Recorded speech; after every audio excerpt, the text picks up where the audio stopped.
Hello students, today I am going to discuss about a step or process that is aqueous two-phase partition. It is a small steps or part of purification of protein that come under downstream processing. So in this two-phase partition, generally we use the biphasic mixture of dextran and polyethylene glycol. So you know these two chemicals generally have some different property.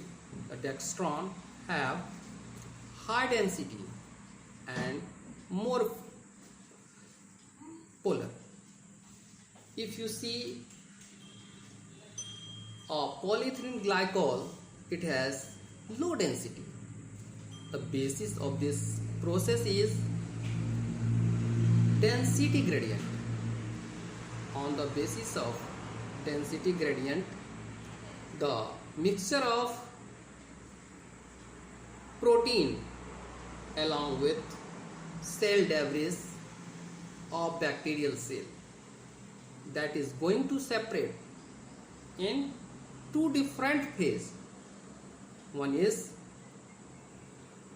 polyethylene glycol that have low density, where protein will solubilize and come to this phase, and the cellular debris, it will come to dextran phase. That is possible only after centrifugation. So if we take a cellular debris,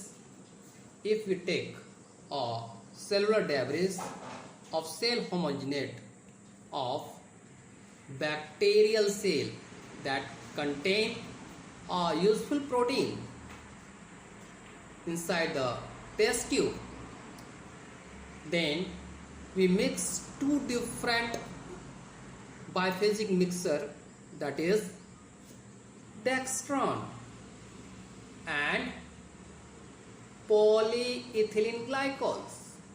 You know, these two chemicals have two different density, and when this cell homogenate going to mix in this two biphasic mixture, after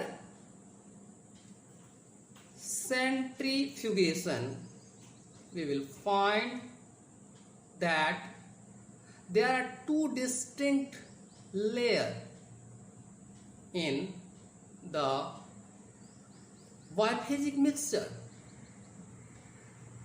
That is due to different nature, because polyethylene glycol, it is less polar and dextran, it is more polar, and we can say it has high density, but polyethylene glycol, it has low density. So generally the soluble protein of bacteria going to dissolve along with polyethylene glycol, and the cellular body part of bacterial cell, that is going to dissolve inside the dextran. Now we can separate the protein that is present inside the polyethylene glycol phase along with micropipette, and then we proceed for purification. Although it is a part of purification of protein, where there is presence of so many contaminants. So we can say what are the different contaminants in this protein mixture. If you see the contaminants, that is the lipids. It can interfere the purification process of the protein. We can do the purification process either through precipitation or through ion exchange chromatography or affinity chromatography. So with the help of the glass wool or with fine mesh of cloth, we can separate the lipids that is present in the dissolved protein content. Then after removal of impurities like lipids, we can also remove the impurities, that is nucleic acid. Nucleic acid, that is the DNA, it is also a contaminant. It can hinder the purification of the protein. So we separate the DNA with the process of precipitation or through using the enzyme nuclease. Nuclease can be DNase or RNase. If the impurities is DNA, it is degraded by DNase, and if the impurities is RNA, then it is degraded by RNase. So effectively we remove all the impurities like lipids, DNase.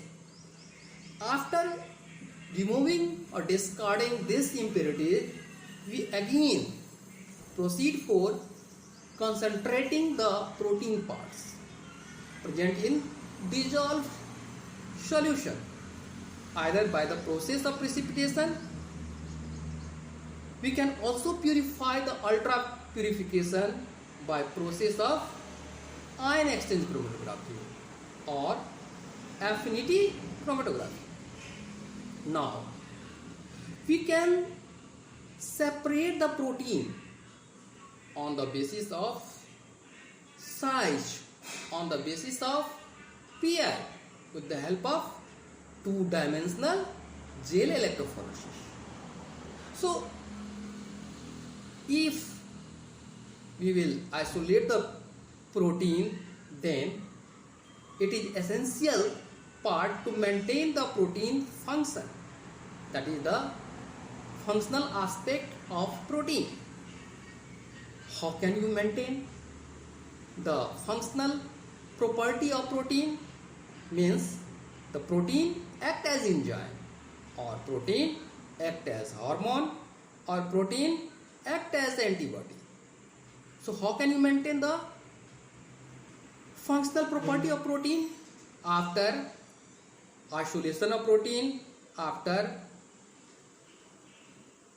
separation of the protein from bacterial cell, purification of protein through different techniques, and storage of protein in particular buffer solution.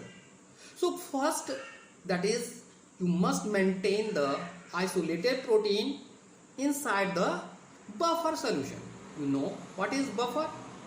A buffer solution that resists the change of pH.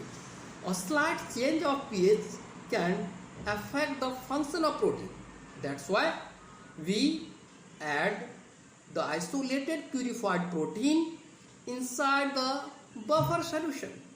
The second point, that is, we also consider the physiological condition of the buffer solution, where we have stored the protein, like percentage carbon dioxide and the suitable environmental temperature. If there is no proper sufficient amount of percentage carbon dioxide and suitable environmental temperature, there may be chance of degradation of protein, means the functional property can be lost in particular protein. We can also use some inhibitor. Why? We add inhibitor. You know, there are so many proteolytic enzymes, trypsin, pepsin, that can degrade the isolated protein. In that situation, we can add a inhibitor that inactivate the protein. So in that situation, if that proteolytic enzyme is inactivated, in that situation there is no chance of degradation of that isolated purified protein. So this is the aspect or application of, that is the use of inhibitors in particular condition. So we can say this is the proteolytic enzyme only active when there is a cofactor will come, but instead of metallic ion as a cofactor, if we can use inhibitor, it will inhibit the activity of that proteolytic enzyme. Thus we can save the enzyme activity or any functional activity of isolated purified proteins. Next point we also consider, that is avoidance of agitation. Agitation means vigorous sacking. Vigorous sacking can also affect the functional aspect of protein. So if we reduce the agitation during isolation of protein, during purification of the protein, during storage of protein, the maximum or optimum chance of functional activity of protein should be maintained. We can avoid the use of chemical that can cause or denature the target proteins. So this point we must consider during storage after two-phase partition, purification of the protein. We can also give emphasis on minimizing the processing time. The minimum time should we apply for isolation of the protein, for purification of the protein, that require a time. So if there is minimum exposure from the external environment, in that situation there is a maximum or optimum chance of the functional aspect of protein will maintain.